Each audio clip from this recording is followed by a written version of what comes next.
अच्छा। अब हमारे पास क्वेश्चन नंबर 2 है। क्वेश्चन नंबर 2 में क्या है, दो इक्वेशन है सर, इससे एक्स और वाई की वैल्यू निकालनी है।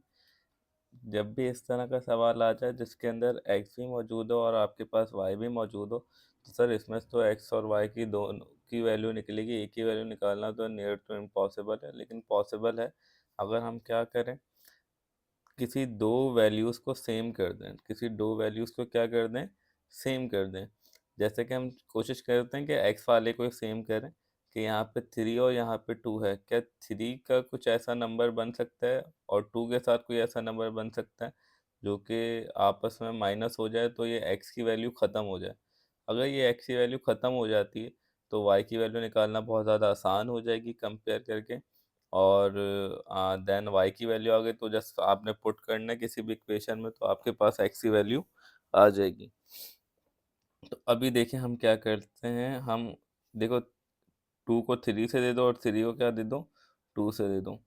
इसको मल्टीप्लाई बाय 2 दे दो, इसको मल्टीप्लाई बाय 3 दे दो। सर ये मल्टीप्लाई बाय 2 ये प्रॉपर लिखना है, मैंने डायरेक्ट लिख दिया आप लोगों ने प्रॉपर लिख के दिखाना है।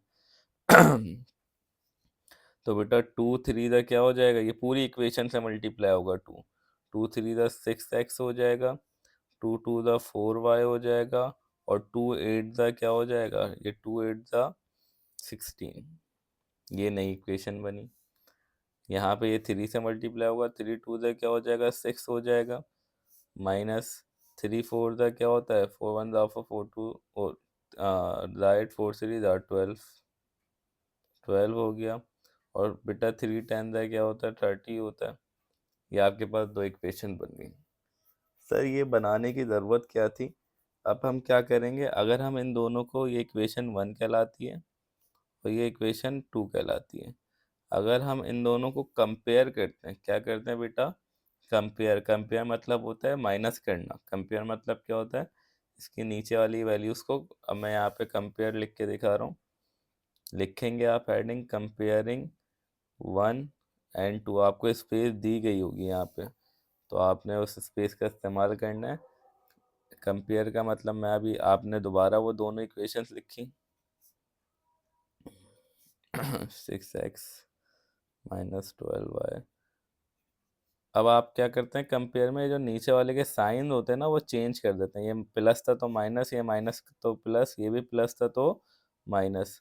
तो अब जो इक्वेशन बन के आ रही है वो 6x में से 6x क्या हो रहा है, चले जाएगा, क्योंकि प्लस का 6x माइनस का 6x क्या हो जाएगा, सर ये तो ख़त्म हो जाएगा, यही होगा। और प्लस प्लस क्या होता है सर, प्लस, अब ये माइनस प्लस बन चुका है क्योंकि मैं कंपेयर कर रहा हूँ। तो 4 + 12 होता है सर 16, 16y आ गया यहाँ से।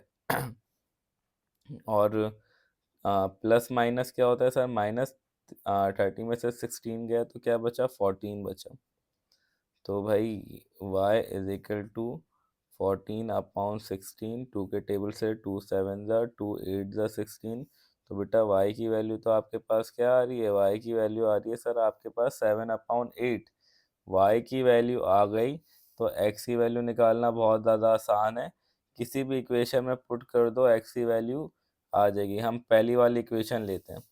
पहली वाली इक्वेशन क्या थी sir, 3x + 2y is equal to 8। ये पहली इक्वेशन थी, हमने ले ली।